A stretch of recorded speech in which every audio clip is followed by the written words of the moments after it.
Hi, everyone, and welcome to episode 328 of the Tick Boot Camp podcast.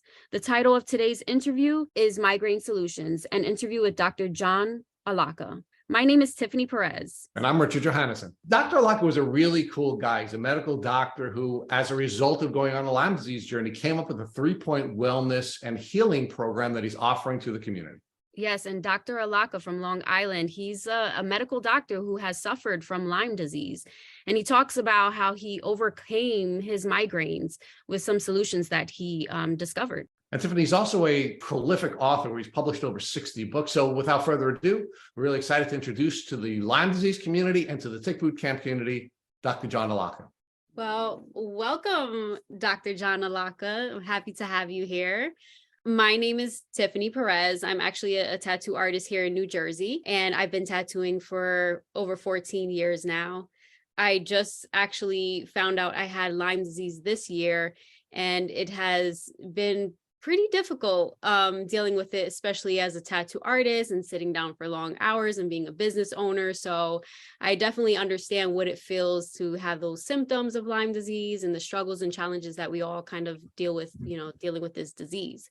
So I am interested in getting to know a little bit more about you. So tell me, where do you live? What do you do? Where did you grow up? A little background on you. Okay. Well, I was born and grew up in Brooklyn, and right now I'm living in Northport, New York. How far is Northport Yeah, from New Jersey? about an hour and a half. Oh, okay. It's pretty much in the middle of the island on the North Shore. How long have you been a doctor for? 35 years, something like that. I lost track, but a long time. Okay, and your specialty as a doctor? I'm a medical research scientist. So I do mostly research, but I also developed a lot of diagnostic instruments in hospitals.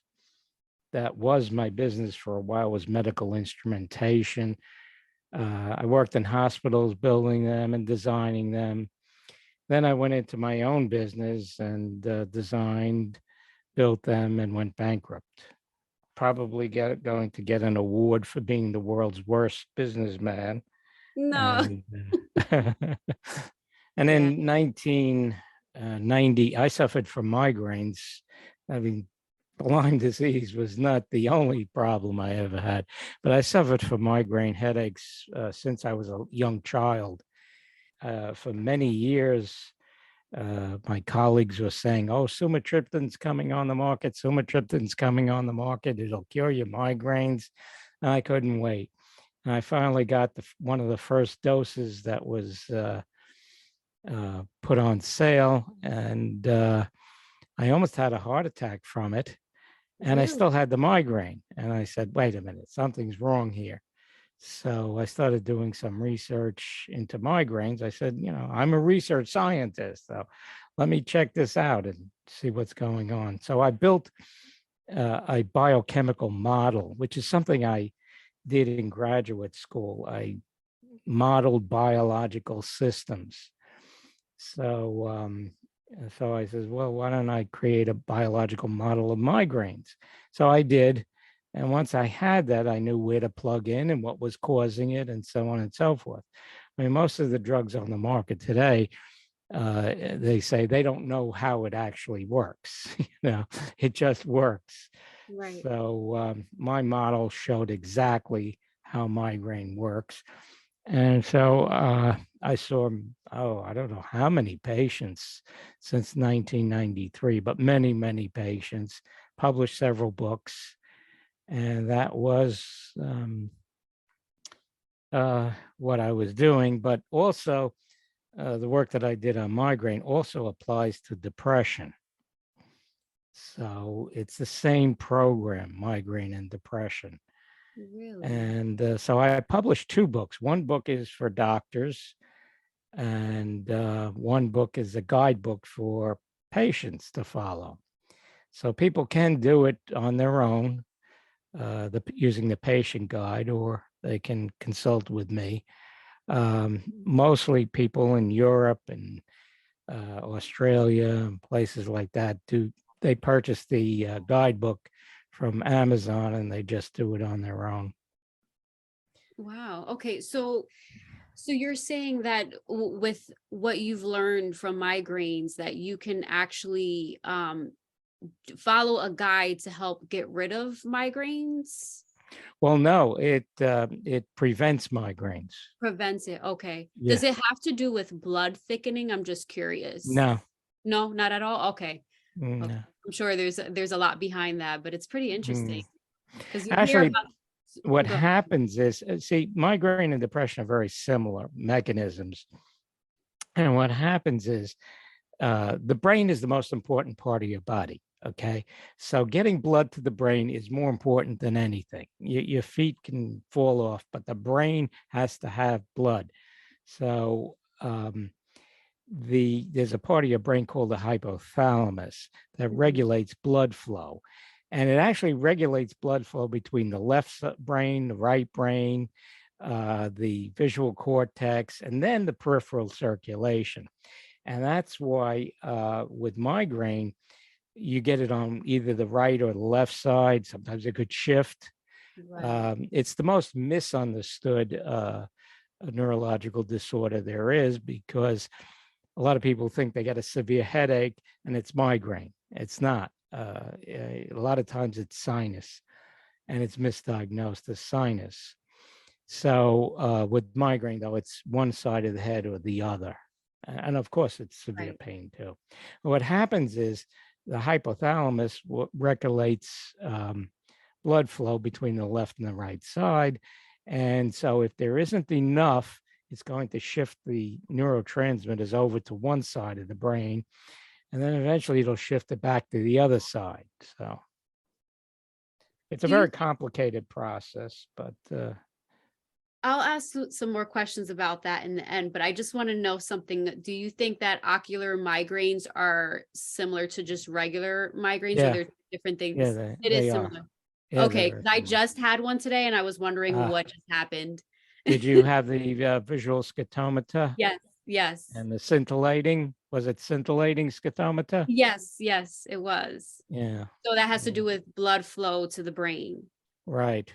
Right. Now, Okay. actually, what happens is it's like the very begin. Your brain is still manufacturing neurotransmitters, and so you're like halting it at the very beginning. You know, you're getting the beginning part of it, and then the brain, manufactures enough neurotransmitters to satisfy the rest of the brain. So, but the Mm, visual cortex is the very beginning. okay. Like most people with migraines will suffer the visual aura first, and then comes the pain after that. The visual aura goes away, and then the pain comes by. Yeah. And Luckily you know, I didn't have the pain, but I just wondered like why does that happen, or why did well, that? because you're losing neurotransmitters. Okay, serotonin and norepinephrine are the two main ones. Norepinephrine is pretty easy to make. Um, but serotonin is a little more difficult to make because it doesn't cross the blood-brain barrier. And 95% of your serotonin is in your gut, but it can't get into the brain. It has to be manufactured in the brain, and it needs tryptophan or 5-hydroxytryptophan in the brain to manufacture it.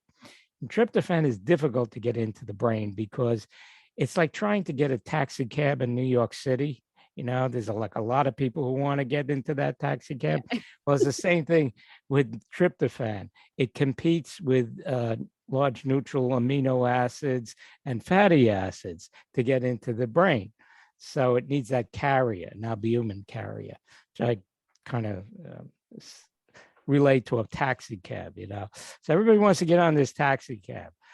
And so it's a little bit more difficult to get into the brain. So, and then once it's in the brain, then it can be, then serotonin can be manufactured. That's interesting. Is there anything you recommend? Like, is there vitamins to kind of help with that, with anything with the brain? Yes, there Going through is. the Lyme But the disease? main thing is to prevent the loss of neurotransmitters. And how do you prevent Okay, that? now this goes back to the gut. All right.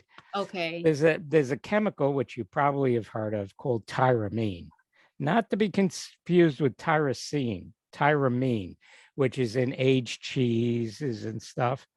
And actually, tyramine is manufactured by bacteria. And tyramine is actually the precursor to the neurotransmitter octopamine, which is the primary neurotransmitter for insects. And that's why it exists so readily in nature. So anything that's fermented by bacteria is going to produce tyramine. Okay. So things like yogurt and cheese. I mean, everybody says yogurt is healthy, but not for migraines. And here's the reason. All right, you might want to ask, why would one person be able to eat cheese and one person doesn't? Well, it has to do with monoamine oxidase in the stomach and the gut. Monoamine oxidase will break down tyramine, so it doesn't get into the bloodstream. Okay, that's normally. People who suffer from migraine, depression, they have a deficiency of monoamine oxidase in their stomach, which hasn't been proven. I don't have the facilities right now to prove it, but it's probably true. And I also think, haven't proven this either, but I would think that stress probably causes the stomach to produce less monoamine oxidase. Like, for example, B12 requires a chemical that's produced in the stomach called intrinsic factor, okay, for B12 to get absorbed into the bloodstream. And it has been proven that stress will cause the stomach to produce less intrinsic factor. So it probably produces less monoamine oxidase also. So the tyramine gets into your bloodstream and wreaks havoc in the bloodstream. Whereas a normal person, tyramine would normally be broken down and wouldn't get into the bloodstream. Got it. Okay. So Dr. Luck, let me ask you a couple of things about migraines as well, because this is a huge issue in the Lyme community. There are many, many people in the Lyme community who suffer from migraine headaches. Right. So why don't you connect that for us? Why do you think there are so many people in the Lyme disease community who are also suffering symptoms of migraine headaches? Well, because the bacteria, remember I had said the bacteria produces tyramine. Well, if you have a lot of bacteria in your body, it'll produce tyramine, which is also, and a big argument I had once at a conference about probiotics. And some manufacturers were there. They were advertising, take this probiotics and it'll cure migraine. I says, no, it's not going to cure migraine. It's going to cause migraine. And they argued with me and argued with me. So I decided, well, I'm Italian. I have to fight this and make a fool out of them. So when I was lecturing, I'm an Italian from Brooklyn. So you don't mess with me. I'm also an ex-Marine. So during my lecture, I said, how many people have treated migraine headaches? People raised their hand. And I said, okay, how many of you have given probiotics to migraineurs? And they raised their hand. And I said, how many of you made it worse? And they all raised their hands. Mm-hmm. So because it's bacteria, I don't care if it's good bacteria or not, it's still bacteria and it's still going to produce tyramine. So you're saying that if I were to basically eat, let's say I eat a lot of cheese, yeah, that can actually cause like my migraine. Absolutely. Right. And you know what? I 100% agree now, because these past 2 days I had this huge charcuterie board and it was just nothing but leftover cheese. I was just eating so much cheese. Right. And these past 2 days I've had the ocular migraine. So It makes sense. This is amazing. Yeah. Well, it's not just cheese, anything fermented like yogurt. Yeah. And it doesn't matter if it's soy cheese or regular cheese, it's still bacteria. It's the bacteria that causes the production of tyramine. And same thing in Lyme disease. You have bacteria producing tyramine and you can't produce it. But with Lyme disease, it's even more complicated because when you have Lyme disease, you're under a lot of stress. You're in pain, and that causes a lot of stress. So then the stomach will produce less monoamine oxidase, and therefore, you know, you get tyramine getting into the bloodstream. So what do you think it is, Dr. Allocca? Do you think it is the stress? Do you think it is essentially this dirty bacteria that's in the gut and in It's the a rest of the body? combination. It's a Or it's all combination. the above? Yeah. You see, doctors try to simplify medicine. It's usually not simple, and that's why as a matter of fact, when I was working at Mount Sinai, I developed this pulmonary system and software that would diagnose pulmonary problems like 10 years or so in advance. And the Canadian government, and I published it and all of that, made a whole $18,000 a year salary on that too. And I published it, and the Canadian government said, hey, if we buy all the parts, will you come up and build a machine up here in the North Pole so we could study the effects of cold temperatures on people? So I said, sure. So they got all the stuff. I went up to the North Pole, stood up there for 2 weeks, by the way. I loved it. It was 96 below zero, and I loved it. It was the most Wow. peaceful place. I mean, there wasn't a sound. There wasn't anything. It was just like sensory deprivation, and I loved it. So anyway, and this machine, a lot of these machines are in the hospitals today that I had developed.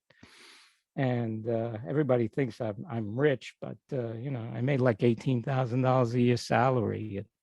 Some places I made $21,000 a year salary developing all these things. So anyway, it took into consideration a lot of things. And the software that I developed now that I was using for migraineurs, it had 29,000 algorithms. So now it's pretty well, I have a program that I use now, and instead of, because I was trying to make my migraine program, available to everyone, not have to come into my office, So that's what I've done. And as a matter of fact, I have a patient recently in Ireland, so I'm treating, and it's working out pretty well remotely. That's awesome. Yeah. When I had Lyme disease, I was going to see acupuncture. And I asked him what is the most thing that you try to treat? And he was saying migraines is like number one. So people are definitely dealing with that a lot around all over the world, which is insane. Well, stress has a lot to do with migraines, because the more stress you're under, the less monoamine oxidase you're going to produce in the gut. So the more tyramine you're going to get into your system. So I had developed a formula, which I actually called Neurolife. And I was manufacturing and selling it, but I really don't want to be a business person, so I stopped doing that. And then a company, Allergy Research, picked up the formula, and they're manufacturing it. They never gave me the royalty they promised me, but they're manufacturing under the name serotonin. And so you can buy that. But on its own, without the diet and everything else, it's not going to be that helpful, because then you're going to lose more serotonin than you can produce, you see. So you have to do both. You have to do both the diet and the supplements as well. Okay. So, Dr. And Allocca, stress reduction. Let's bring this forward a little bit and talk a little bit about your Lyme disease journey and how your experiences as a medical researcher and as a developer put you in a position where you were suffering from symptoms and you were going to doctors and you weren't getting diagnosed. So talk about that part of your journey where you were getting sick, and talk to us about what the symptoms were and how you had some challenges with getting diagnosed despite being a medical researcher yourself. Okay, well, this dates back to about 1989. All of a sudden, I got very sick for 2 weeks, and I didn't know why. The symptoms were strange. They weren't normal. It wasn't symptoms of a cold or a virus. I just got really, really sick and started to get pains in my knees and everything. And so actually one of the dinners, I used to have we used to have dinners out here at Stony Brook. We had like a group of doctors and chiropractors and so on, and we used to have all these dinners. So anyway, one of the physicians was saying, knees, well, that could be Lyme disease. So, and originally on Long Island, when Lyme disease came to Long Island, it was called Montauk knee. That was what they called it. And then eventually it was diagnosed and named Lyme disease in Lyme, Connecticut.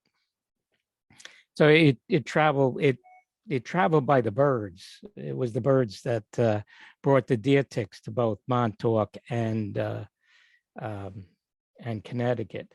And supposedly it came from Plum Island. Hasn't been.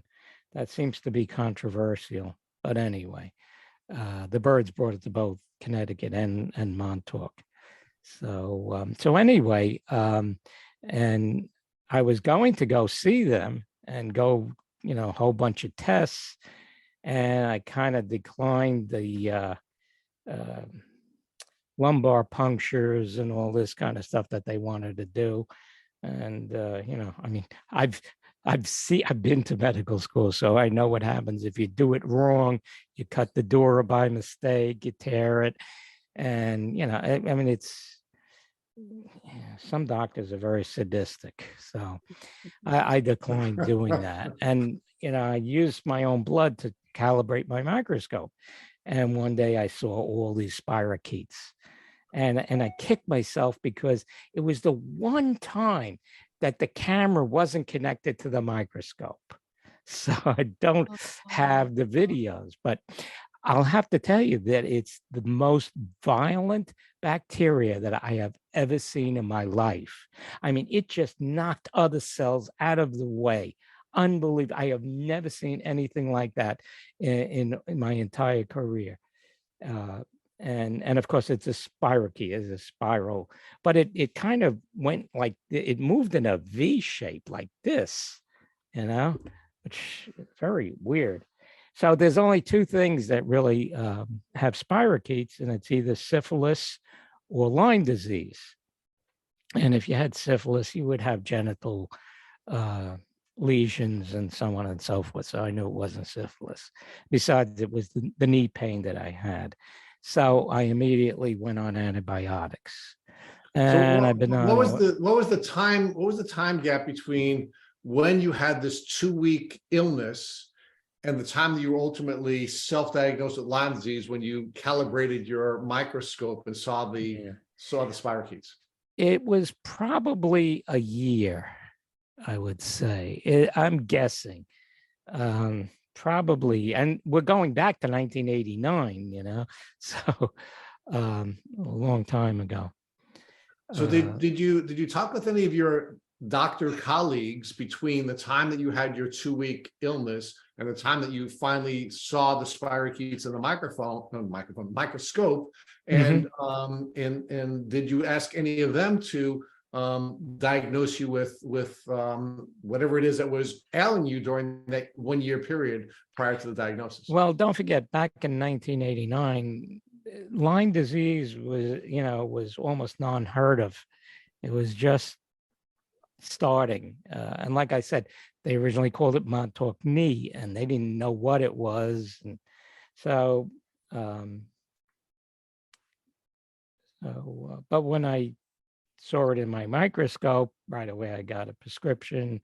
Actually, originally I got a prescription for doxycycline, and I had a really bad adverse reaction for the doxycycline because doxycycline can increase intracranial pressure, and that happened to me, and it could have killed me too. But Well, thank God it didn't.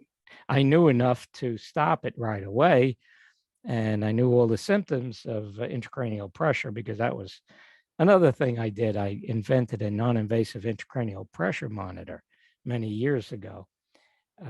And right now, the only way you can measure intracranial pressure is to drill a hole in someone's head and put a Becker bolt in there or a ventricular catheter. So, but I, I chased my tail with that for about 10 or 15, 10 years, 12 years, something like that. I met with, because I needed $400,000 to build the prototype. And I met with people in Wall Street who have no concept of what it's like to actually earn a living. You know, these people were born into money. To them, you know, and in my business plan, I put down a salary, a meager salary, you know, and they said, oh, no, you can't draw a salary. And I says, well, how am I supposed to live?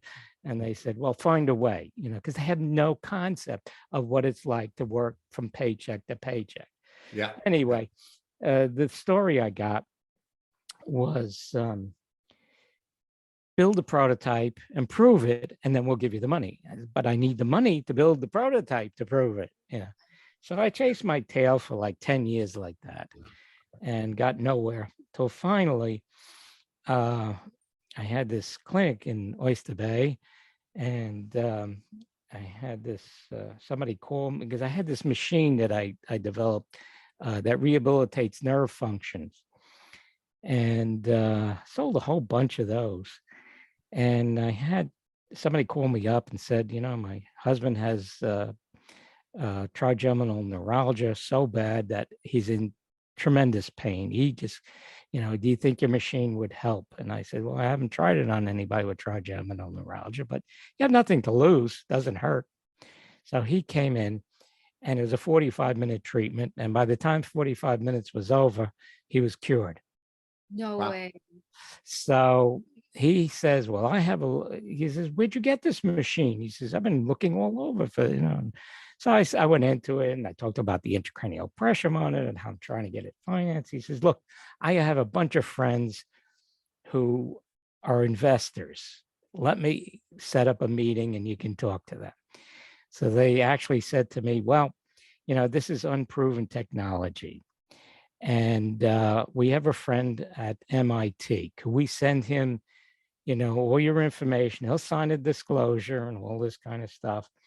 And let's just get his opinion on it. I said, sure, sure. So I sent it to them, but it ended up taking 6 months because they had to split it up into 5 different departments because the physics department didn't understand the physiology. The physiology department didn't understand the mathematics. It took them 6 months, but after 6 months, they finally came back and they said, yeah, we think it'll work. So then I got the money to build a prototype, and I did. I built the prototype and I proved that it worked. And then the 87 stock market crash came, and that was the end of everything, destroyed everything, the whole business, everything. And now nobody will build it because they said, look, it's not patented. We'll spend millions of dollars, you know, getting this on the market. And then some company from Taiwan will come along, build it and sell it for half the price. So it never got on the market. And it's unfortunate because a lot of kids die. You've heard of hydrocephalus, right? Yes. Water on the brain, they call it. Yes.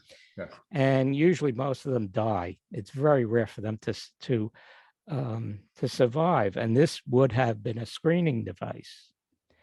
Anyway, that's. So let's bring the. I don't remember what the question was. Well, so I'm going to bring you back because Tiffany and I think want to engage you in the, you know, in sort of part 2 of the conversation that Tiffany started with you earlier, which is the connection between migraines and now your treatment, right? So you now self-diagnose yourself with Lyme disease. You take the doxycycline and you have an adverse reaction to the doxycycline, right? Right. Now, So let's stay with this before you go further there. Let me just focus on the doxy for a minute, right? Because one of the things that we see in the community, especially when people have acute diagnosis of Lyme disease, is that they're prescribed doxycycline, and it's recommended because the doxycycline is going to have an impact on your gut that you take probiotics, right? And so let's talk about that sort of loop that you're in and what impact that had on your migraines. Right. Well, I didn't develop the model for migraines till 1993. Okay, but you yourself were suffering from migraines, right? Yes. So when did But you then I start? was suffering from migraines since I was a child before Right, the Lyme disease. It right, just made it worse. That's all. right. So that's what I'm So, asking. So right. you're somebody who has been suffering from migraines for a long time, from your childhood. You've not yet developed your model that we had talked about earlier. But now I'm asking you, what impact is the doxycycline, the discovery that you had, you now had Lyme disease for over a year, and now whatever is going on in your gut having on your migraine issue? Well, the doxycycline didn't have that much of an effect on the migraine, and I only took it for a few days and then had the increase of cranial pressure. So I had to stop it right away. But then after that, I switched to minocycline, Okay. which is actually a derivative of doxycycline, and I was able to tolerate that. And to this day, I'm still taking minocycline on and off and on and off and on and off.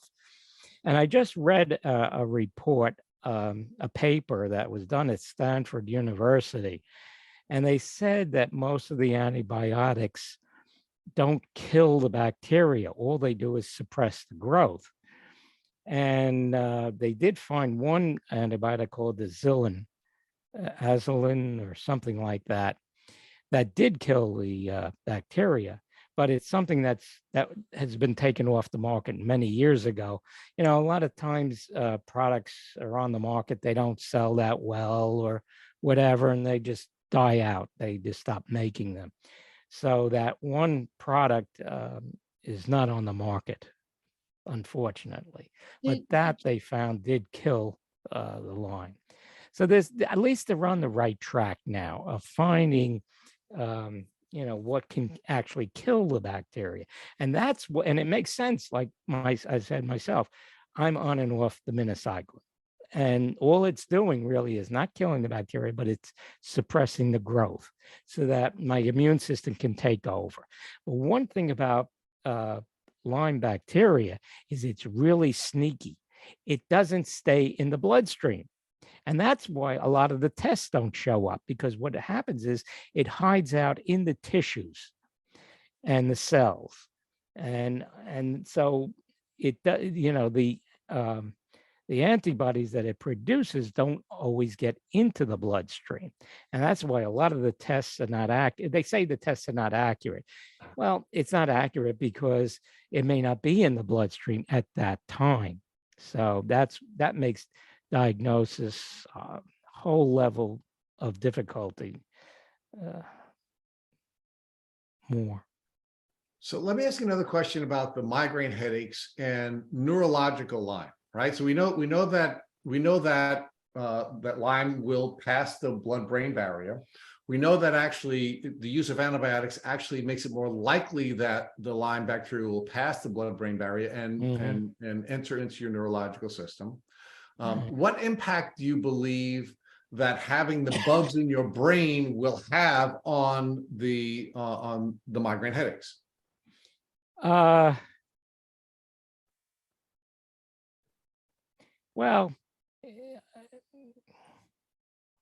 I don't know. I'd have to think about that.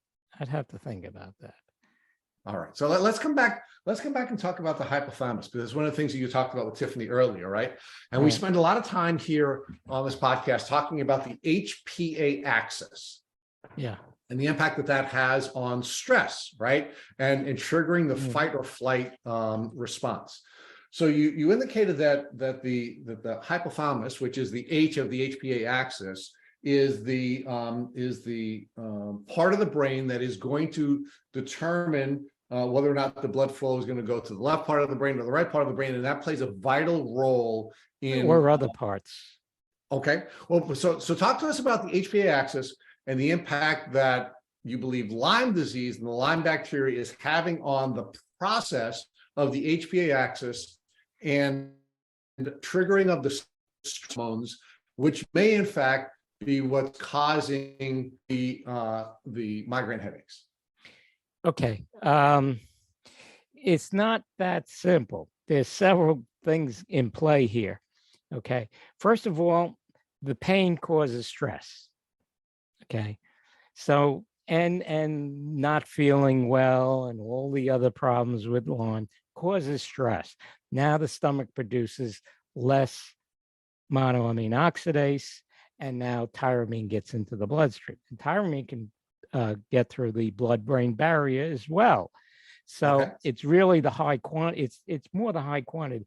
If the Lyme gets into the brain, you're going to be paralyzed. You're not going to be walking around. You're going to be paralyzed. You're going to have encephalitis. So it's more the tyramine getting into the brain than anything.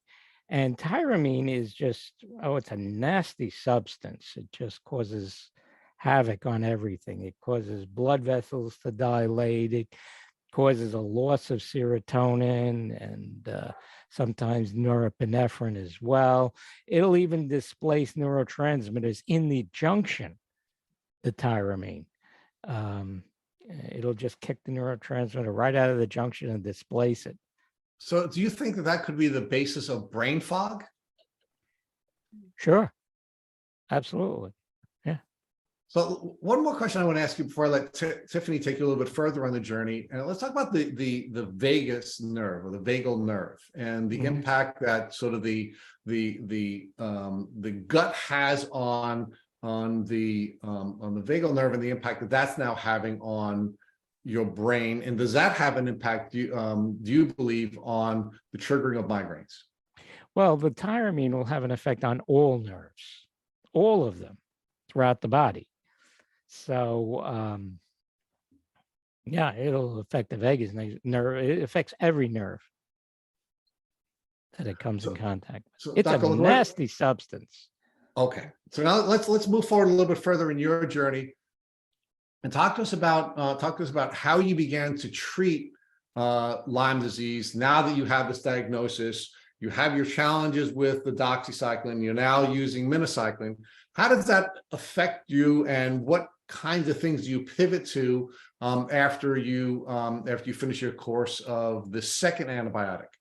Well, there was also another problem too from the Lyme disease, and it caused a tremendous amount of food allergies. And it's like I have hardly anything to eat, so I have to know what I'm allergic to and what I'm hypersensitive to. Sometimes it's an allergy, sometimes it's a hypersensitivity. So I have to know all the things that, give me hypersensitivities. So I'm on an extremely strict diet, very strict. We don't eat in restaurants anymore, which is unfortunate. My wife wants to go out, but I happen to be a really good cook, so she can't complain. Well, it's a good thing about good thing she married an Italian man, so she'd get a good cook out right. of you. Yes. And I wrote a cookbook too, by the way. Well, what a surprise. The guy who's written 62 books, of course, would write a cookbook. So I lost my train of thought. What are some things that because you mentioned the food allergies, now I'm curious because I noticed that I have to also now be very careful about what I eat. Yeah. And one in particular, my cardiologist actually told me to get on was the FODMAP diet. Have you heard of that? No. It's hard to explain, but I felt like I could barely eat anything.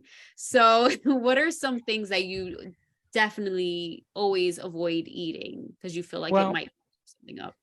The migraine diet, the migraine depression diet, is anything fermented is out. Okay. But there's also a lot of so that's why I wrote the book, because the book has things you can eat and things you can't eat. I had to put in things you can eat because otherwise they were going to lynch me from the nearest pole, because they said people migraines, they get very upset. What do you mean I can't eat anything? So I put in a list of things they can eat also. And you can eat ice cream, by the way, vanilla, not chocolate, but vanilla. Yeah. Are you able, do you have a meat allergy? Are you able to eat meat? Well, I'm also an ethical vegetarian, so it's hard to say, I mean, I don't believe in killing animals. I'm an animal lover. So I have 2 dogs right around here someplace. Aw. And I go hiking in the woods and I take pictures of animals, and they actually come to me, Oh, they so I don't have to animals. carry this huge lens, because they come to me, and I That's photograph them. amazing.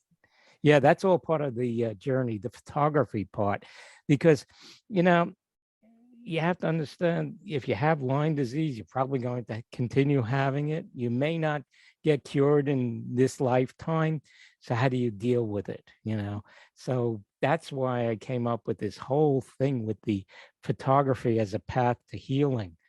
And you discover it's a self-discovery process, and it's a fun process too, going out there taking pictures and of things, and it's not only self-discovery, it's fun. And, So and so how is that process for you? So you kind of go out in nature and yeah, then just capture maybe animals or plants, like pictures of yeah, whatever you. it could be anything. It could be Okay. absolutely anything. um Let me see, how much time do we have time for a 5-minute explanation? We do. We have as much time as you want, Dr. Locker. Okay. This is a long form podcast. So if you want to go into some detail on the question that Tiffany asked you, I think we'd be blessed to hear it. Okay. About 35 years ago, I had a group on Long Island, and I called it Spirituality Through Photography and Art. And originally I was teaching them meditation, and they would, I said, in meditation, get a subject to, go out there and either photograph or draw or whatever, any art form you want. And they said, no, that didn't work. They said, you give us assignments. So I did that. And we were coming to the holidays, kind of around this time of year. And I knew we were meeting every other week, but I knew we wouldn't meet for over a month because of the holidays. And so I says, all right, I'm going to give you 2 assignments. One assignment is I want you to represent in art, photography or whatever, what the year has meant for you. And then I want you to represent in art what you want the next year to represent to you. But I have to back up a little bit. Before this last meeting, one of the participants called me up and said, my sister's going to be in for the holidays, and she's an alcoholic, and I'm afraid she could accidentally leave the stove on or do something in the house, and I really don't want to leave her alone. Could I bring her to the group? She wouldn't, be disruptive or anything. And I said, sure, bring her. So when she came in, she looked like something that came off the Bowery streets, and that's a Brooklyn thing, if you know. So anyway, but she sat there, didn't say a single word. Okay. So after a month, we were meeting again. And when she walked in, she had her hair done. She had makeup on. She had new clothing on. It was like a totally different person. And we all, shared our photographs. And then she was up. And the first photograph she showed us was a sheet with whiskey bottles on it. And this is what the year has been for me. And then she showed a sheet with broken whiskey bottles. And she said, this is what I want the next year to be. And, from that point on, she never touched alcohol again. So these are all the dramatic things that can come out, when you relate art to yourself and things like that. So these things just come out. So I wrote this book recently. Actually, I went on a vision quest in 2018, and I used the Native American medicine wheel as a guide through this journey. And I took photographs and so on and so forth, and went upstate and so on and so forth. And then I did 2 other journeys that I documented and put in this book. And to this day now, I don't do a specific journey, but I go out to Sunken Meadow Park, and lots of animals there. And, they just come right up to me and let me photograph them. And to me, it makes my day. It just absolutely makes my day. And you know, some people who watch and they said, no, these animals actually, they came from behind, you know, to come to you. And I joke around. I say, well, they must know I'm a vegetarian. So Tiffany, can you share with us how there may be some parallels in the work that you do? Because I've at least seen a lot of people have different people in their lives who had passed on, tattooed onto them as a way of sort of memorializing something that they're working through. Or can you talk about whether or not, in your experience as an artist, you've seen the same things that Dr. Allocca has seen, where there is this sort of image of a before and an image of an after that helps people to heal from a traumatic experience? Yeah, well, it could be a number of things. Well, one is sometimes, like, if someone maybe have lost someone, they would want me to create a memorial piece for them because they don't have the artistic capability to create that. So they depend on me to come up with the design and the concept to represent that for them. And then once I design it and tattoo it on them and they see it, some of them are just like so emotional and they will cry, or they just like they just cannot believe that it's actually on them now, and I was able to create that for them. So it makes them feel good. It makes them feel like that person, you know, is always with them now, especially if I did like a Right. tattoo of a face or something like that. So I could see the connection there. But yeah, when it comes to the arts, it's very healing for people. And I say this because I have clients that literally book the entire year, whether it's once a month for a little tattoo. They always come because this is their way of kind of like just getting away from either stress or something that they have been through. It's kind of like therapy for them in a weird way.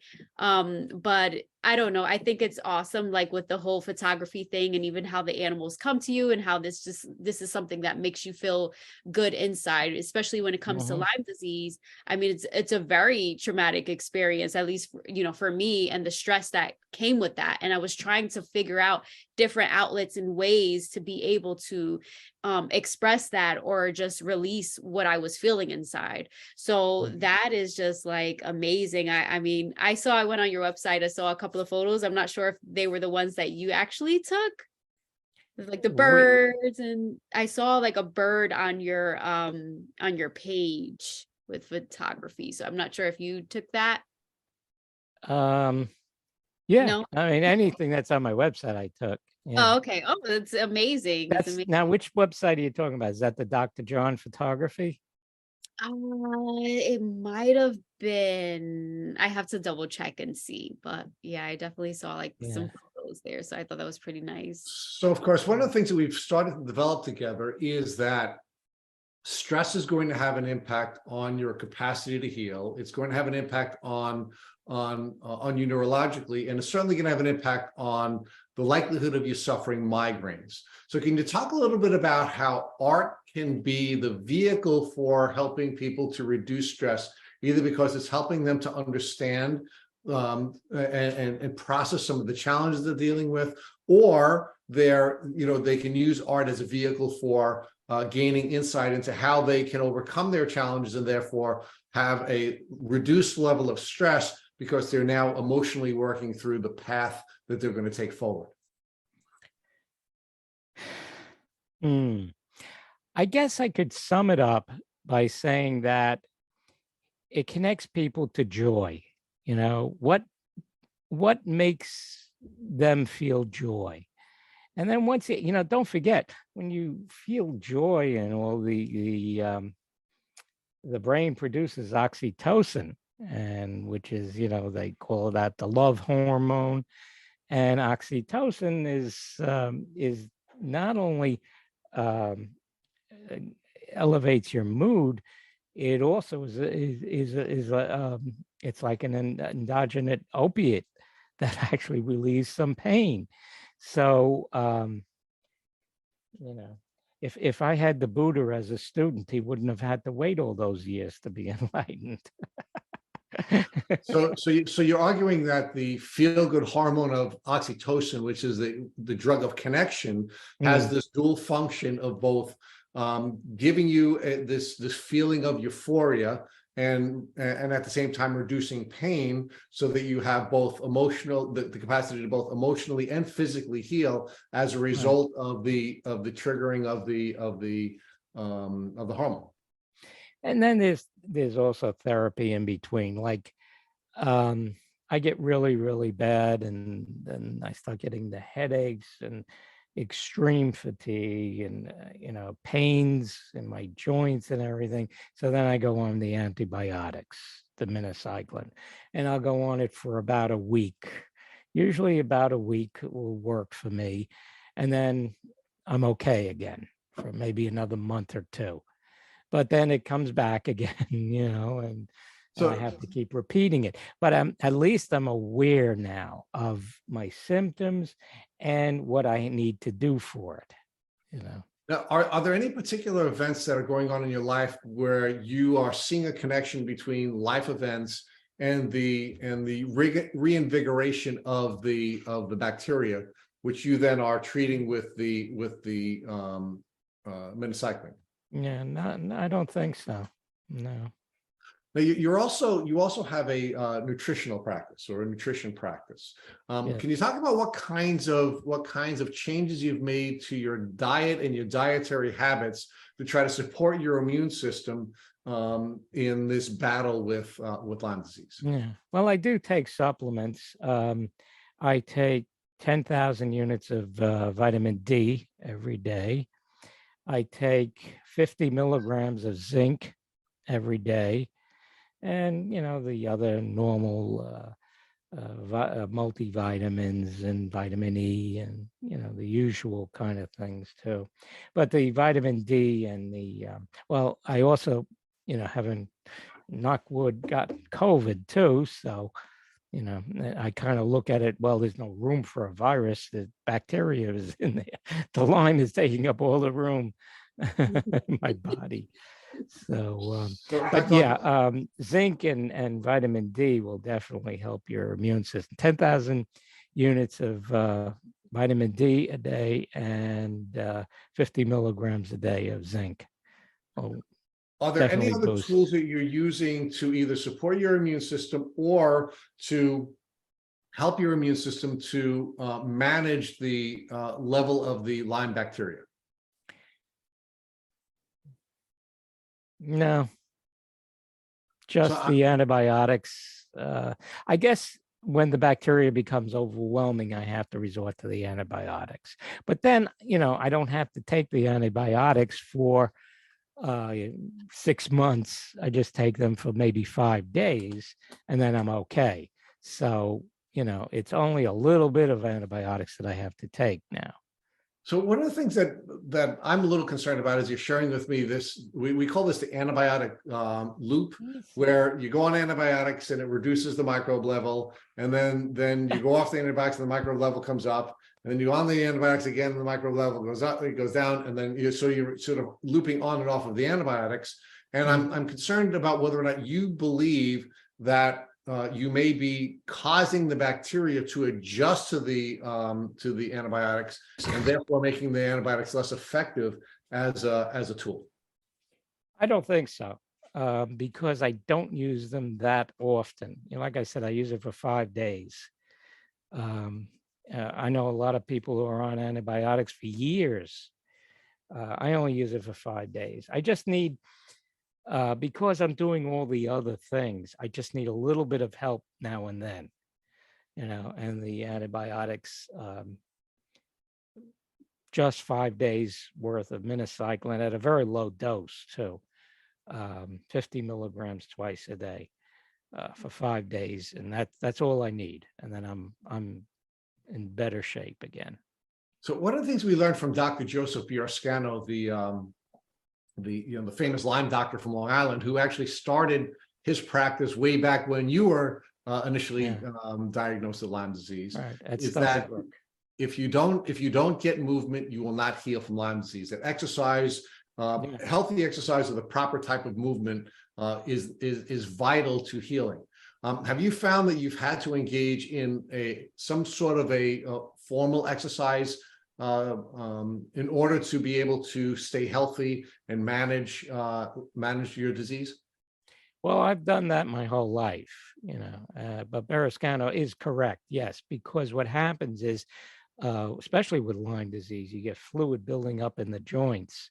So you need the exercise to reduce that inflammation in the joints. But I do that, all the time anyway. Like I said, now I go every morning to Sunken Meadow Park, which I just discovered only this year.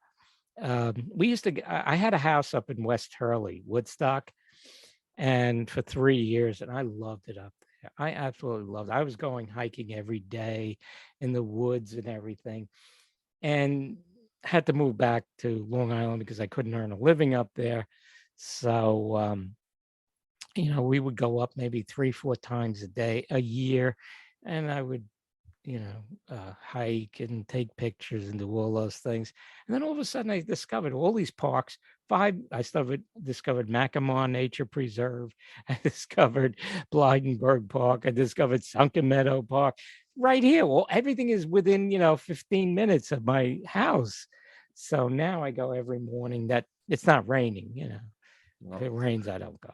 So now, unfortunately, we have to share with our listeners, there was a second tick bite experience that you were managing Lyme disease for a long time, and then the guy who is using nature as his vehicle for his movement, his exercise, and for his spiritual practice, and for managing his stress level, ends up getting a second tick bite. So why don't you share with us what happened to you last May? Well, it was last May, and this is what's really important to know, and I didn't know it until May. Deer ticks, a lot of people think that they're on the grass and so on and so forth, but they also drop down from trees. And what happened was some deer ticks dropped down to the back of my collar and onto my back from the trees. And I didn't know about that until, I had a deer tick right on my back. And then I got the rash, big rash from it and all that kind of stuff. So, and it was itchy. And that's how I said to my wife, look at this. So what's going on there? And she took it off, and it was a deer tick. So how long do you suspect the deer tick had been biting you prior to you feeling the itch and or seeing the bullseye rash? This is a guess, but I would say probably 2 weeks. Okay. Now, what impact did this reinfection have on the symptoms that you had been managing up until this past May? Well, the symptoms I had before were just, headaches, joint pain. But with this new, and that's why I knew it was Borrelia mayoni, because Borrelia mayoni causes nausea and vomiting.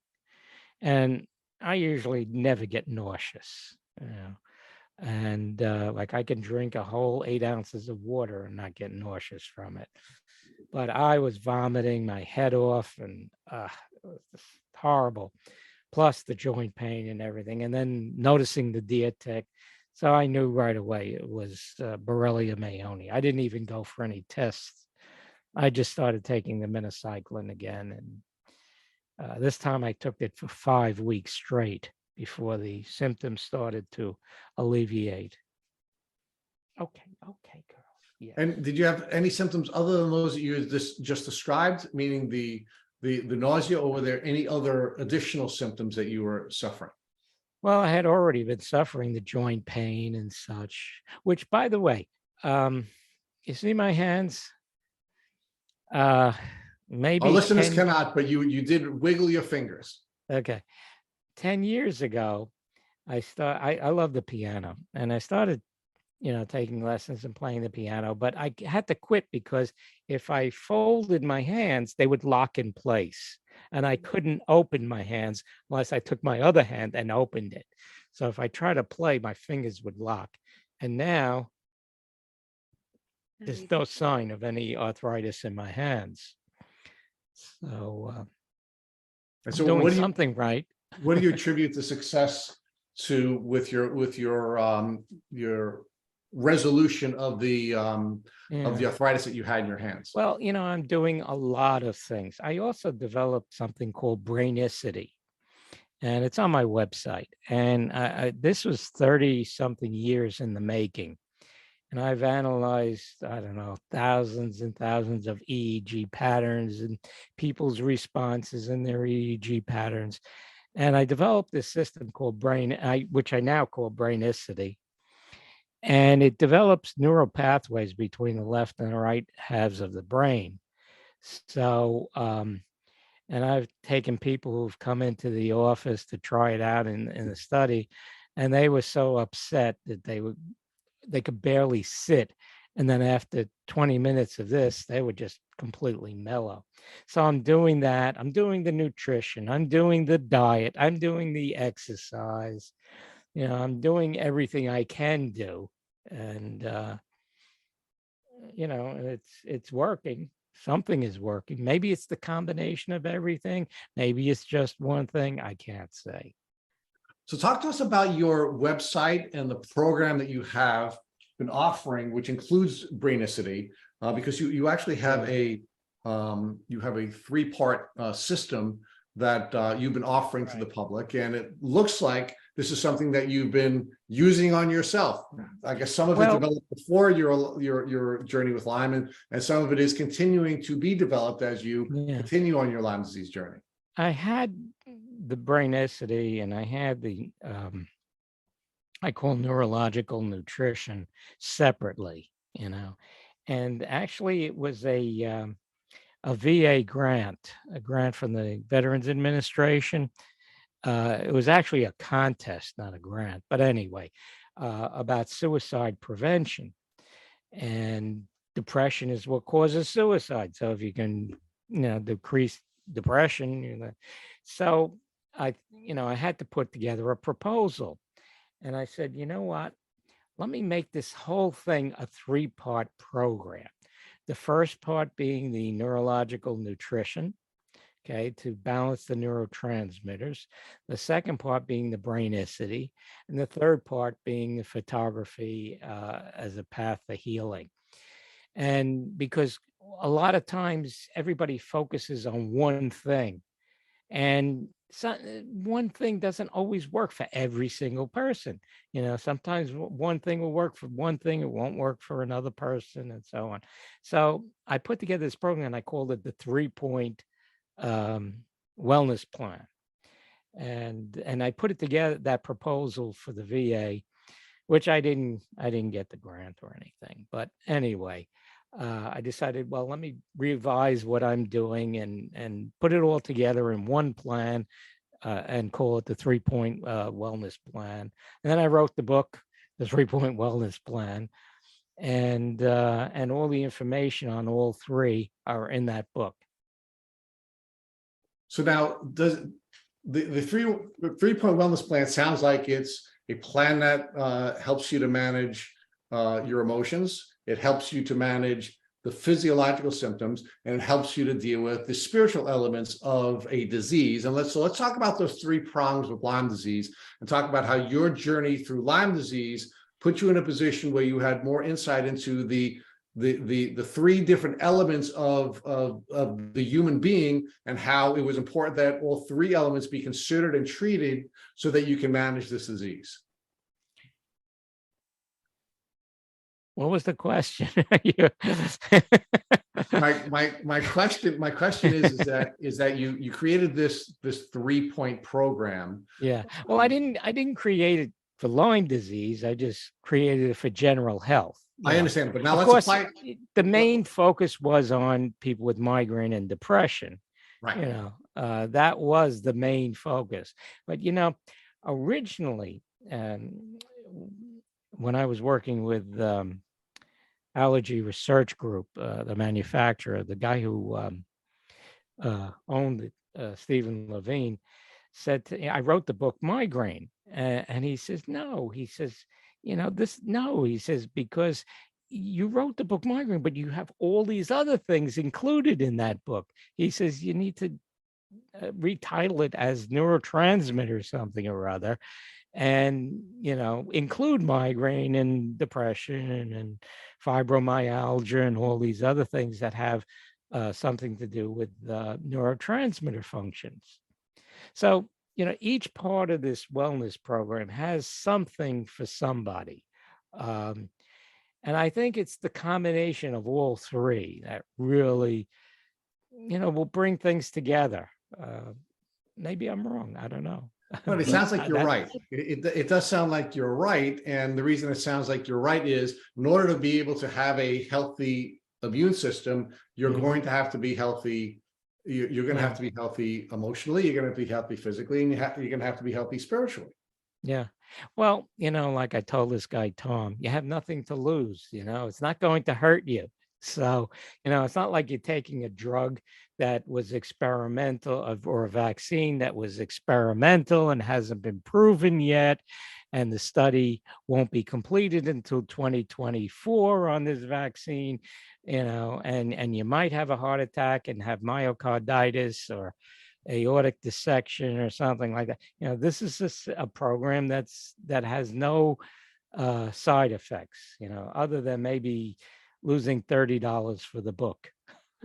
Yeah, that's Have you about had it. any Lyme patients use the 3-point wellness plan? No, No? no, I haven't had a single Lyme patient come to me. I might have to try it.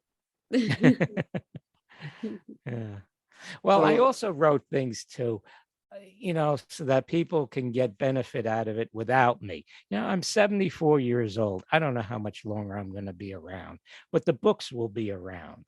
So if I can set things up, most practitioners, they're all looking to build their practice, and be famous, and all this stuff, and make a lot of money.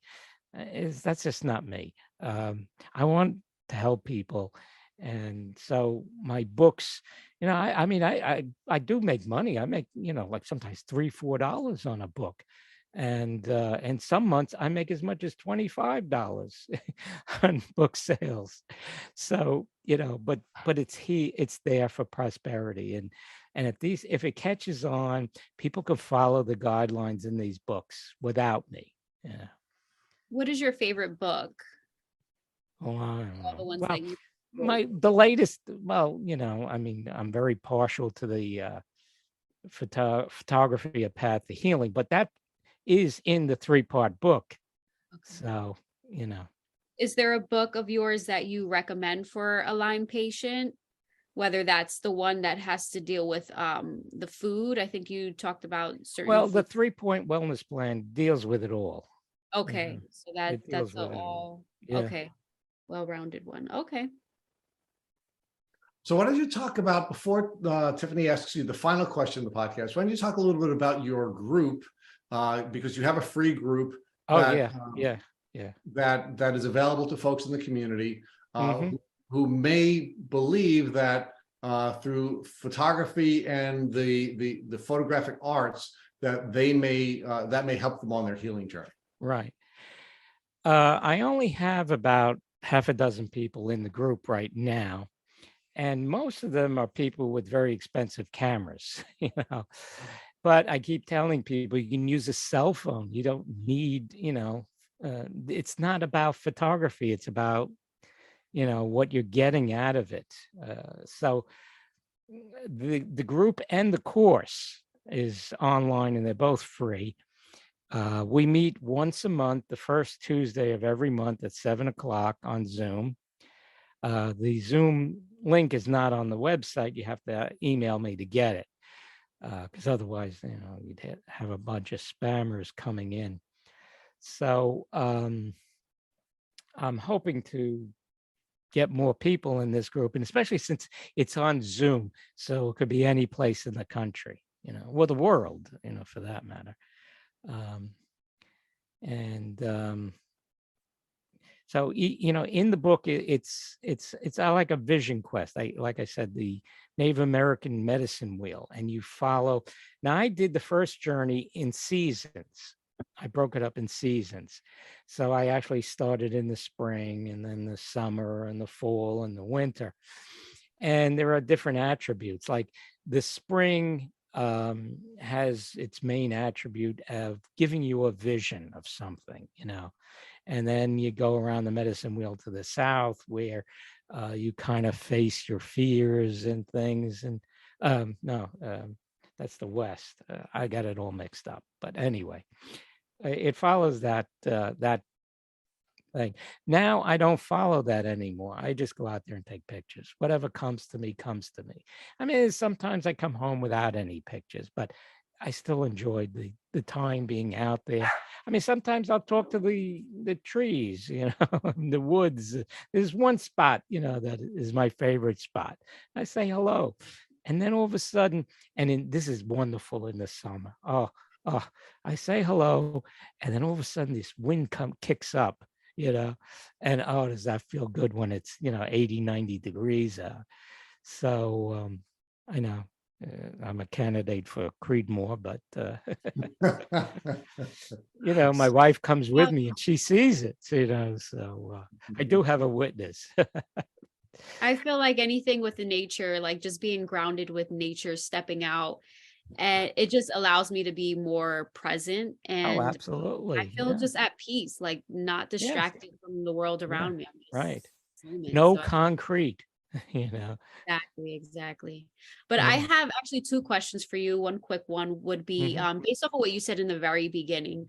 You mentioned about with migraines, blood flow to the brain. So I'm thinking about like when I had Lyme, I do have Lyme, but when I had a flare up, my migraine was kind of bad. And I'm just wondering, what is a piece of advice or something that you would suggest to get blood flowing to the brain more fluidly, I guess you could say? Well, what you need to do is reduce what's slowing down that brain. See, the blood vessels are controlled by the nerves. The nerves control the blood vessels. Okay, they make them constrict and dilate. Although I say that's what's taught in medical schools. You have vasoconstriction, vasodilation. I say that's not correct. I say there's only one mechanism, and that's vasoconstriction. And you have if you have less vasoconstriction, then the blood vessels will dilate because you have pressure inside the blood vessels. Well, most arteries have a pressure of about 100 millimeters of mercury. And if you accidentally nick an artery, it goes all the way across the operating room. Unless you're wearing glasses, then it goes right onto your glasses. See? So it's the pressure in the blood vessels that cause them to dilate. And so in migraine, what happens is when you lose neurotransmitters, it can't stay constricted, the blood vessels, so they dilate. And it's that dilation of the blood vessels that causes the pain. Okay. So do you think like maybe me working out more or just drinking a lot of water, is that going to help a little Well, bit? Just all basically the keep the stress yeah, levels down, right? you don't want to work out too much either. You know, Okay. Because it's you know, too much tension going, like yeah, because then you raise doing your too blood much. pressure up and such. So you don't want to, and you're putting too much stress on the body. Um, so in moderation. Just go out in nature and just be grounded with nature, right? I feel like That's that's good too. Yeah, yeah, okay. yeah. And my last And question. follow the tyramine free the migraine diet that I have in the book. Oh, yes. So I'm taking notes actually, migraine Yeah. diet. So I See, also the things like spinach, for example. Mhm. Spinach can cause migraines, even if there's no bacteria there, because spinach happens to contain a lot of tyramine. Thing. Interesting. Yeah, and avocados contain a lot of tyramine. So you don't want things that have. As a matter of fact, you can Google tyramine free diet, and you'll get all kinds of information on that. Okay. I will definitely do that. Okay, awesome. So my last question for you, going back to Lyme, is if a loved one came to you with a tick biting them, let's say on their leg, Mhm. what would you recommend so that they would not have to face the suffering caused by chronic Lyme? get on antibiotics right away, Right away. Okay. Okay. immediately. Tiffany Perez, I can't thank you enough for sharing the co-hosting responsibilities with me and Dr. Allocca. Thank you so much for spending time with us here on the Tick Bootcamp podcast.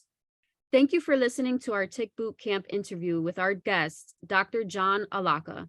To our listeners, we have a call to action. First, if you'd like to learn more about Dr. Allocca, please visit his website at allocca.com or drjohnphotography.com. Second, if you've enjoyed this episode of the Tick Boot Camp podcast, please share it with your friends on social media. Third, Tick Boot Camp has created a tick bite blueprint that has been inspired by the information that has been shared with us by past podcast guests. We urge you to visit our website at tickbootcamp.com/bite to view the blueprint. Fourth, don't forget to subscribe to this podcast on Apple Podcasts, Google Podcasts, or Spotify to get your automatic episode updates of our Tick Boot Camp podcast. Please take a minute to leave us an honest review on our podcast platform of choice. And finally, if you'd like to search our podcast library of over 300 episodes, subscribe to our email list, or share feedback, please visit our website at tickbootcamp.com. Thank you, as always, for listening.